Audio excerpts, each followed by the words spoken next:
Assalamualaikum warahmatullahi wabarakatuh. Perkenalkan, nama saya Safira Yunita. Saya mahasiswi Institut Agama Islam Bunga Bangsa Cirebon. Saya jurusan Ekonomi Syariah dan baru semester 2. Di sini saya ingin menganalisis POAC, mata kuliah bisnis dan manajemen, Dosen pengampunya itu adalah Bapak Taufik Ridwan M. Hum. Saya termasuk kelompok 12 ya, yang terdiri dari 3 orang, yaitu Siti Masitoh, Sari Amalah, dan saya sendiri, Safira Yunita. Kenapa harus membuat video tugas melalui video ini? Karena kami itu sedang diliburkan kuliahnya sebab ada virus COVID-19 yang sedang mengguncangkan dunia, sehingga kami diliburkan untuk di rumah aja. Nah, maka dari itu kita harus selalu jaga kesehatan ya, sering-sering cuci tangan, gunakan hand sanitizer, sabun cuci tangan, dan jika keluar jangan lupa ya pakai masker. Nah, langsung saja, apa sih POAC itu? Di sini kan saya ingin menjelaskan menganalisis POAC. POAC itu singkatan dari apa coba?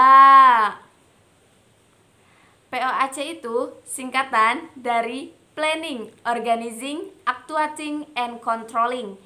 Kelompok kami menganalisis POAC Warung Sate Ibu Hajah Suhariah yang berada di Gempol, Palimanan.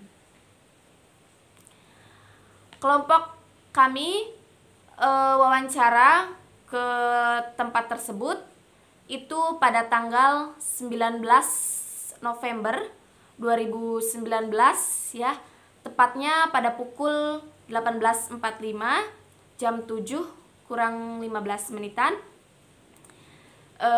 Di sana juga kita bertemunya dengan anaknya Ibu Hajah Suhariah yang bernama Ahmad Roni Anawawi. Beliau itu putra bungsunya Ibu Hajah Suhariah dan putra penerus warung sate tersebut. Nah, di sini juga saya ingin menjelaskan awal mula berdiri warung sate tersebutnya ya. Usaha Ibu Hajah Suhariah itu berdiri sejak 1998. Mulanya tuh gini, Ibu Hajah Suhariah itu asalnya dari Madura. Kemudian Ibu Hajah Suhariah ke Cirebon dan bertemu saudaranya yang bernama Bapak Asli Ahmad. Dia juga pengusaha sate. Dia pengusaha sate lebih dulu dari Ibu Hajah Suhariah. Ibu Hajah Suhariah dulunya tuh jadi sebagai kepercayaan Bapak Asli Ahmad untuk memegang usahanya. Jadi Ibu Hajah Suhariah bertahun-tahun ikut dengan Bapak Asli Ahmad. Nah, dengan kemudian Ibu Hajah Suhariah ingin dong punya usaha sendiri, punya keuntungan sendiri. Akhirnya Ibu Hajah Suhariah itu menyewa kios kecil yang berada di samping Masjid Al-Munawwaroh yang di Gempol. Nah, dia menyewa kios untuk berjualan sate. Dan akhirnya dengan modalnya yang sangat kecil, tapi untungnya juga besar.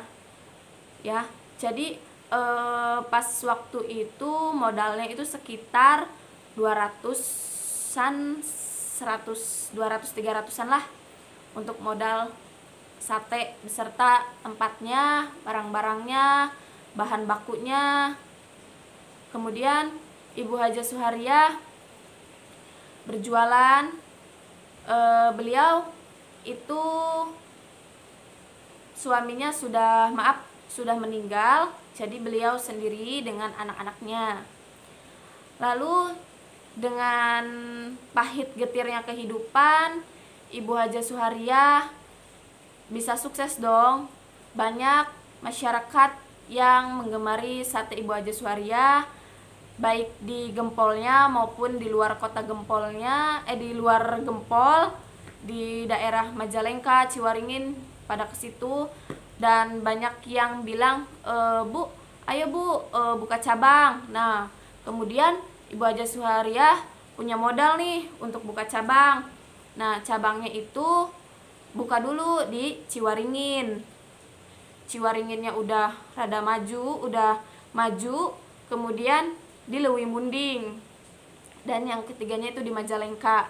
Jadi Ibu Haja Suhariah itu punya 3 cabang. Yang pertama cabang-cabang warung intinya itu di Gempol, di samping Masjid Al-Munawaroh. Yang kedua itu di Ciwaringin, yang ketiga itu di Leuwi Munding, dan yang keempat di Majalengka. Nah, kemudian kelompok kami itu memilih Ibu Haja Suhariah menjadi tokoh pengusaha karena melihat hasil dari usahanya itu yang mengajarkan kepada kami bahwa kerja keras itu sangat penting, ya, dan tidak gampang putus asa, ya. Karena kata narasumber kami juga, Ahmad Roni An-Nawawi, ibu beliau itu sangat murah hati, kemudian banyak temannya juga, peduli terhadap orang-orang yang tidak punya. Kadang juga misalnya satenya kurang, satenya nggak habis atau apa, diberikan kepada orang-orang yang maaf belum punya atau fakir miskin. Kemudian pada waktu kami di sana wawancara, itu warung satenya juga lumayan cukup ramai, banyak pembelinya, ya. Pas waktu itu kita bertanya-tanya dong kepada narasumbernya, awal mula modal semuanya yang sekarang. Kan waktu pas pertama Ibu Haja Suhariah membuka kios itu modalnya sekitar 200-300an ya, karena zaman dulu. Tapi sekarang itu modalnya satu kios itu hampir sekitar 500.000. Dan 500.000 itu untuk beli satenya, untuk beli daging ayam atau daging kambing, untuk beli bahan bakunya, kacang, bumbunya, kecap, dan lain sebagainya. Serta untuk gaji pegawainya juga, ya. Kemudian dengan modal 500.000, warung sate Ibu Haja Suhariah itu mendapatkan untung yang lumayan besar, sekitar 800.000 sampai 1 juta.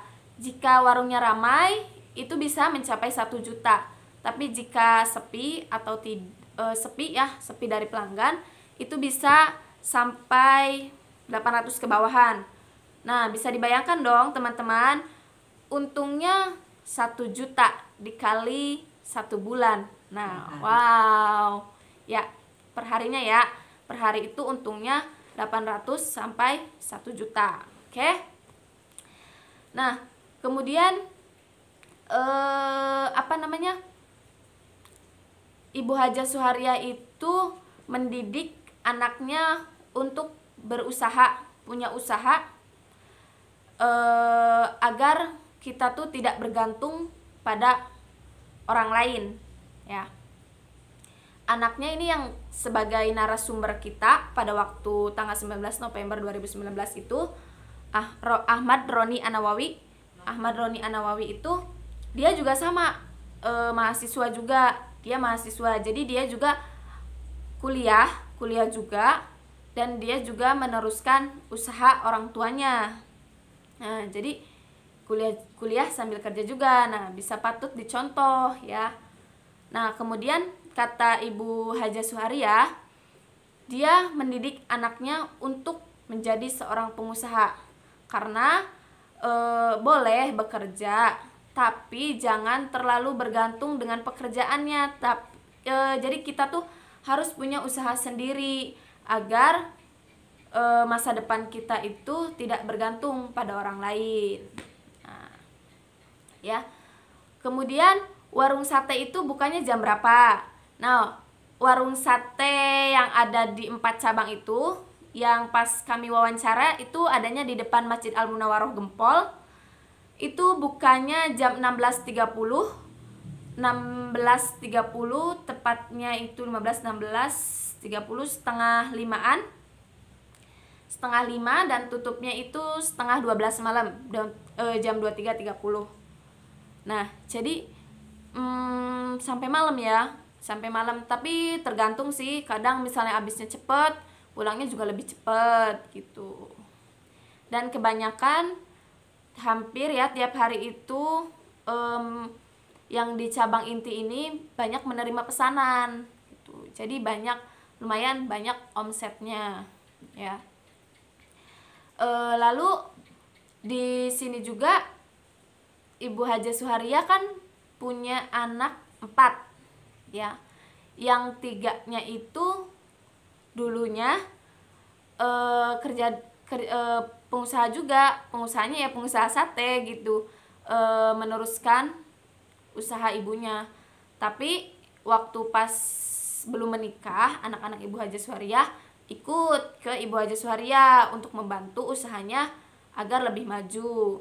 Nah, akan tetapi dengan sudah menikah, punya tanggung jawab sendiri-sendiri, anaknya Ibu Haja Suharia pun punya buka cabang sendiri, dan cabangnya di area Cirebon juga, area Cirebon ya, di Sumber anak-anaknya. Tapi kalau cabangnya Ibu Haja Suharianya itu ada 4 cabang, Ciwaringin, Leuwi Munding, Majalengka, sama Gempol ya. Nah, di sini juga kita punya kesimpulan ya. Kesimpulannya dari narasumber yang kita dapat ya. Untuk menjadi seorang pengusaha itu diperlukan sifat tawakal, berani, jujur, dan berwawasan dengan cara memperbanyak teman dan sabar ya. Kita juga walaupun jadi pedagang sate atau apa, harus punya wawasan yang tinggi, berpendidikan yang tinggi gitu ya. Dan menjadi seorang pengusaha yang sukses itu tidaklah mudah, penuh dengan rintangan. Seperti ibarat menaiki tangga, tidak langsung dong ke tangga yang paling atas, tapi kita harus melewati setiap tangga satu demi satu untuk mencapai target yang kita inginkan. Sekian dari saya, kurang lebihnya mohon maaf, dan jangan lupa di like, subscribe, comment, and share. Dan jangan lupa teman-teman saya kan tadi ada 2 kelompok nih, ada 2 orang nih. Nanti linknya ada di bawah, jangan lupa di like juga ya. Terima kasih. Wassalamualaikum warahmatullahi wabarakatuh.